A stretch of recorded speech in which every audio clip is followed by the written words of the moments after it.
अस्सलाम वालेकुम three class. आज हमारा उर्दू ए बी का सेकंड टर्म का 7th लेक्चर है।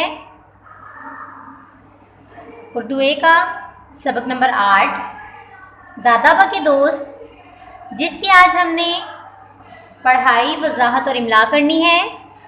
आपकी बुक का सफ़ा नंबर है 48 to 50। इसके साथ ही आज हमने उर्दू बी का काम भी करना है। उर्दू बी के आज हमने मुज़क्कर मुअन्नस करने हैं, जो कि आपकी उर्दू बी की बुक के सफ़ा नंबर 40 पर दिए गए हैं। ये आपका कॉपी वर्क है जो आप अपनी कॉपीज़ पर करना है। उसके साथ ही आज हमने तख्लीकी लिखाई करनी है।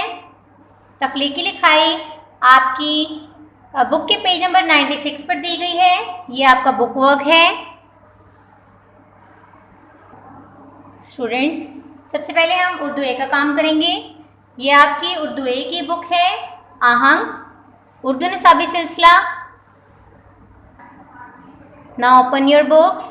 This is your book page number 48 and 49। आपकी किताब के सफ़ा नंबर 48 पर सबक नंबर 8 है, दादाबा के दोस्त। इसकी आज हमने रीडिंग करनी है। सबसे पहले हम इसकी रीडिंग करेंगे। साजिद गर्मियों की छुट्टियों का इंतज़ार कर रहा था, क्योंकि वो दादाबा के दोस्तों से मिलने के लिए बेचैन था। उसने जितनी दफ़ा दादाबा से फ़ोन पर बात की, वो अपने दोस्तों के साथ मसरूफ़ होते और साजिद से भी यही कहते कि इस बार जब तुम गांव आओगे तो तुम्हें अपने नए दोस्तों से मिलवाऊंगा। दादाबा ने बताया कि उनके दोस्त सबके काम आते हैं। वो मज़ेदार चीज़ें खाने को देते हैं, उम्दा कपड़े पहनाते हैं, बेहतरीन चीज़ें बनाते हैं और माहौल को भी खुशगवार कर देते हैं। सबसे अनोखी बात ये कि दादाबा के दोस्त इनके साथ ही घर में रहते थे। इन दोस्तों से मिलने का शौक़ साजिद के दिल में रोज़ बरोज़ बढ़ता ही चला जा रहा था। जैसे तैसे वक्त गुज़रा और इम्तहानों का ज़माना आया, साजिद ने अब्बू से कहकर आखिरी पर्चे वाले दिन ही गांव जाने का प्रोग्राम बना लिया और दिल लगाकर इम्तिहान की तैयारी करने लगा। जिस दिन साजिद आखिरी पर्चा देकर आया, उसी दिन वो लोग गांव के लिए रवाना हुए। 3-4 घंटे का सफ़र था। गाड़ी का सफ़र साजिद को हमेशा अच्छा लगता था। कभी हरे भरे खेत नज़र आने लगते तो कभी बड़े बड़े मैदान और ऊंचे ऊंचे पहाड़। गांव पहुंचते पहुंचते शाम हो गई। दादा अब्बा और दादी अम्मा उनका इंतज़ार कर रहे थे। घर। Now move to the next page. This is your book page number 49 में दाखिल होते ही साजिद ने दादाबा को सलाम किया और कहा, दादाबा, अब आप मुझे अपने दोस्तों से मिलवाइए ना। दादाबा मुस्कुराए और बोले, ऐसी भी क्या जल्दी है, पहले आप अपनी दादी को तो सलाम कीजिए। ओहो, साजिद शर्मिंदा हो गया और दादी अम्मा से जाकर लिपट गया। दादाबा ने कहा, मेरे दोस्तों से तो तुम्हारी मुलाकात कल सुबह हो सकेगी, क्योंकि वो तो सो गए हैं। सुबह सवेरे दादाबा ने साजिद को जगाया। अब जाग जाओ साजिद, दोस्त तो काफ़ी देर हुई जाग चुके हैं। साजिद झटपट उठ बैठा। दादाबा साजिद को अपने बाग में ले आए। पेड़ पौधों और दरख्तों की तरफ इशारा करके बोले, इनसे मिलो, यही मेरे दोस्त हैं। Now turn your page. This is your book page number 50। दादा अब्बा साजिद को फूलों की क्यारियों की तरफ ले गए, जहाँ गुलाब, सूरजमुखी, बेला, चंबेली और सदाबहार के पौधे थे। कुछ पौधे फूलों से लदे हुए थे, लेकिन कुछ पौधों में फूल कम थे। दादा अब्बा ने बताया, गुलाब के फूल सर्दी में ज़्यादा खिलते हैं, जबकि बेला और चंबेली गर्मी के फूल हैं। सदाबहार के पौधे में हमेशा फूल खिले रहते हैं। इसके बाद दादा अब्बा ने आम, अमरूद, अनार और शरीफे के दरख्तों से भी साजिद को मिलवाया। मगर दादा अब्बा, ये तो बताइए कि आपके ये दोस्त सबकी मदद कैसे करते हैं? साजिद ने पूछा। ये तरह तरह के पौधे और दरख्त हमारी हवा को साफ करते हैं। इनसे हमें मज़ेदार फल मिलते हैं जो हमें सेहतमंद रखते हैं। खुश रंग और खुशबूदार फूल हमें ताजगी अदा करते हैं। इनसे इत्र भी बनाए जाते हैं और दवाएं भी बनती हैं। कपास के फूलों से धागे और फिर उन धागों से कपड़ा बनता है। इसके अलावा भी बहुत से फ़ायदे हैं जो हमें इनसे हासिल होते हैं। दादा अब्बा ने तफसील से बताया। साजिद को ये सब सुनकर बड़ी हैरत हुई और उसने भी पक्का इरादा कर लिया कि वो भी दादा अब्बा के दोस्तों से दोस्ती कर लेगा और अपने घर में भी बहुत से पौधे लगाएगा। स्टूडेंट्स, सबक नंबर 8 दादा अब्बा के दोस्त, इस सबक की हमने पढ़ाई कर ली है।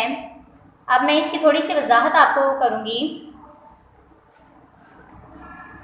आपको मालूम है कि हमने इस सबक में दरख्तों के बारे में पढ़ा है, जैसे कि दरख्तों से हम सिर्फ फल और फूल और सब्जियां ही हासिल नहीं करते हैं। दरख्त हमारे लिए इस पूरी दुनिया के लिए बहुत अहम और फ़ायदेमंद हैं। दरख्त हवा को साफ़ करके माहौल की गंदगी को ख़त्म करते हैं। गर्मी में हमें ठंडक देते हैं। उसकी लकड़ी से फर्नीचर और इस्तेमाल की बहुत सी चीज़ें बनाई जाती हैं। बहुत से पौधों से दवाएं बनाई जाती हैं। उसके अलावा कपास के फूलों से कपड़ा बनाया जाता है। स्टूडेंट्स, हर दरख्त की अपनी अलग अलग अहमियत होती है। इनके फल, फूल, पत्ते और लकड़ी तरह तरह से हमारे काम आते हैं। दरख्त हवा को साफ करते हैं और हमें सेहतमंद रखते हैं। दादा अब्बा इसीलिए दरख्तों को अपना दोस्त कहते थे। स्टूडेंट्स, इस सबक की पढ़ाई और वजाहत हो गई है। अब हमने इसकी इमला को अंडरलाइन करना है। सबसे पहले पैराग्राफ की पहली लाइन में आपकी इमला का पहला लफ्ज़ है इंतज़ार। इसको अंडरलाइन करें, नंबरिंग करें, साथ साथ इसके ऊपर लिखें नंबर 1। उसके बाद सेकंड पैराग्राफ की सेकंड लाइन में आपने इमला का पहला जुमला अंडरलाइन करना है। यहाँ से अंडरलाइन करना स्टार्ट करना है।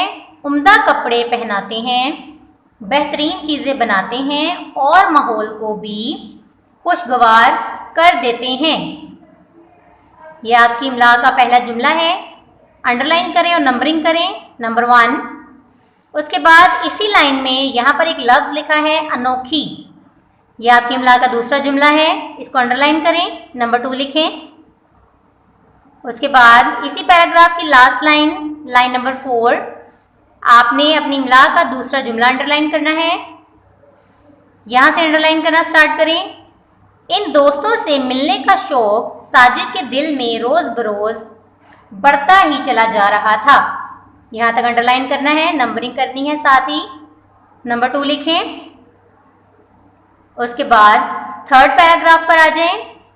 थर्ड पैराग्राफ की सेकेंड लाइन में यहाँ पर लफ्ज़ लिखा हुआ है प्रोग्राम, इसको अंडरलाइन करें। आपकी इमला का तीसरा लफ्ज़ है। नंबर 3 लिखें। पेज नंबर 49 पर सेकेंड पैराग्राफ की सेकेंड लाइन में वर्ड है शर्मिंदा, आपकी इमला का चौथा लफ्ज़ है, इसको अंडरलाइन करें और 4 लिखें। उसके बाद इसी से नीचे वाली लाइन में आपकी इमला का तीसरा जुमला है, अंडरलाइन करें। मेरे दोस्तों से तो तुम्हारी मुलाकात कल सुबह हो सकेगी क्योंकि वो तो सो गए हैं। नंबर 3 लिखें और इसको अंडरलाइन करें। उसके बाद लास्ट पैराग्राफ पेज नंबर 49 पर उसकी सेकेंड लाइन है, यहाँ पर लफ्ज़ नज़र आ रहा है झटपट, इसको अंडरलाइन करें। आपकी इमला का पांचवा लफ्ज़ है। नंबर 5 लिखें। स्टूडेंट्स, पेज नंबर 50 पर फर्स्ट पैराग्राफ की फर्स्ट लाइन में ही आपके पास लफ्ज़ है क्यारियों, आपकी इमला का छठा लफ्ज़ है। नंबर 6 लिखें यहाँ पर। उसके बाद लाइन नंबर 4 में, इसी पैराग्राफ की लाइन नंबर 4 में आपने अपनी इमला का चौथा जुमला अंडरलाइन करना है। यहाँ से अंडरलाइन करना शुरू करें। सदाबहार के पौधे में हमेशा फूल खिले रहते हैं। नंबर 4 राइट करें। इसी से नीचे वाली लाइन में लफ्ज़ है शरीफे, अंडरलाइन करें। आपकी इमला का सातवां लफ्ज़ है। नंबर 7 राइट करें यहाँ पे। स्टूडेंट्स, सबक नंबर 8 दादाबा के दोस्त, इस सबक की पढ़ाई, वजाहत और इमला मुकम्मल हो गई है। अब हमने उर्दू बी का काम करना है। स्टूडेंट्स, ये आपकी उर्दू बी की बुक है, Urdu Qawaid Insha. Now open your books. This is your book page number 40। आज हमने पेज नंबर 40 के मुज़क्कर मुअन्नस राइट करने हैं। आपने ये सारे नहीं करने, ये आपका कॉपी वर्क है। इनमें से हमने सिर्फ चंद अल्फाज करने हैं। कौन से चंद अल्फाज करने हैं वो मैं आपको करवाऊंगी। Now open your notebooks. Students, ये वर्कशीट है।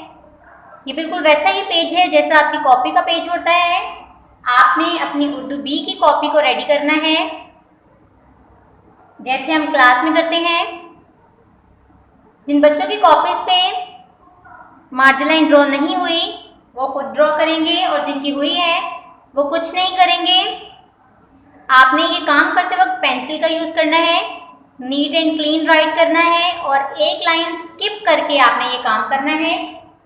साथ ही आपने बिल्कुल इस तरह से नंबरिंग करनी है। टोटल 20 वर्ड्स हैं। आपने दरमियान में ऐसे एक लाइन ड्रॉ करनी है। एक पेज के ऊपर सिर्फ एक लाइन ड्रॉ करनी है, वो भी सेंटर में। स्टूडेंट्स, आपने सबसे पहले डेट लिखनी है उर्दू में, जिस डेट पे आप काम कर रहे हैं। फिर आपने लिखना है जमात का काम और साथ ही आपने दिन लिखना है। उसके बाद आपने फर्स्ट लाइन स्किप करनी है। सेकेंड लाइन में लिखना है सफ़ा नंबर 40। फिर एक लाइन स्किप करके अगली लाइन में आपने लिखना है मुज़क्कर मुअन्नस। उसके बाद आपने ऐसे बिल्कुल सेंटर में मार्जिन लाइन ड्रॉ करके एक साइड पे आपने लिखना है मुज़क्कर और दूसरी साइड पे लिखना है मुअन्नस। उसके बाद आपने जैसे जैसे वर्ड्स लिखने हैं साथ साथ नंबरिंग करनी है। आप चाहे तो नंबरिंग पहले भी कर सकते हैं। टोटल 20 वर्ड्स हैं। लिखना शुरू करते हैं। पहला लफ्ज़ है बाप, मुअन्नस है माँ। दूसरा लफ्ज़ है बादशाह, मलिका। इस साइड पे सारे मुज़क्कर लिखे हुए हैं और इस साइड पर मुअन्नस। तीसरा लफ्ज़ है दामाद, जिसका मोनस है बहू। चौथा लफ्ज है राजा, रानी। पांचवा लफ्ज है शेर, शेरनी। छठा लफ्ज है ग्वाला, ग्वालन। सातवां लफ्ज है मियाँ, बीवी। आठवां लफ्ज है माली, मालन। मोर, मोरनी। 10वां लफ्ज है हाथी, हथनी। 11वां लफ्ज है बंगाली, बंगालन। 12वां लफ्ज है मेंढा, भेड़। 13वां लफ्ज है उस्ताद, उस्तानी।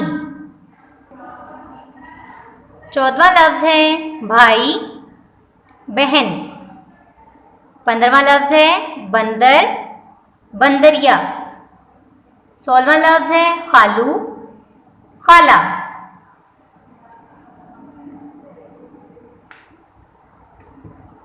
वर्ड नंबर 17 है दर्जी, दर्जन। 18वां लफ्ज है शहजादा, शहजादी। 19वां लफ्ज है मर्द, औरत।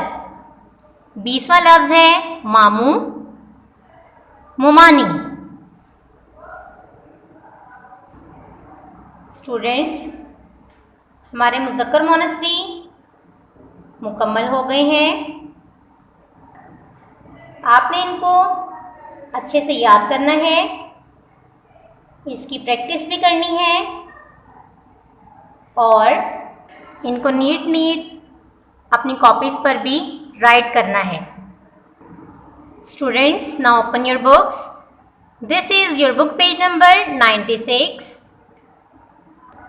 पेज नंबर 96 पर तख्लीकी लिखाई दी हुई है। यहाँ पर लिखा हुआ है क्वेश्चन नंबर 2 है, अपनी पसंद की किताब पर 5 जुमले लिखें। स्टूडेंट्स, ये आपका होमवर्क है, होम टास्क है ये आपका, ये आपने खुद करना है। आपने अपनी फेवरेट बुक के ऊपर 5 सेंटेंसेस राइट करने हैं। उर्दू में अपनी पसंद की किताब पर 5 जुमले लिखें। ये सवाल है, यहाँ पर नीचे आपको ब्लैंक्स दी गई हैं। आपने नंबरिंग करके 5 जुमले यहाँ पर राइट करने हैं। स्टूडेंट्स, हमारा उर्दू बी का काम भी कंप्लीट हो गया है। उर्दू बी का आज हमने मुज़क्कर मोनस किए हैं, कॉपी वर्क, और साथ ही हमने तख्लीकी लिखाई की है पेज नंबर 96 पर, जो कि आपका बुक वर्क है। आपने उसको बुक पर ही सॉल्व करना है। आपने इस लेक्चर को अच्छे से समझना है, याद करना है, उसको रिवाइज भी करना है। मैं उम्मीद करती हूँ कि आपको मेरा आज का लेक्चर अच्छे से समझ आया होगा। शुक्रिया स्टूडेंट्स, अल्लाह हाफिज़।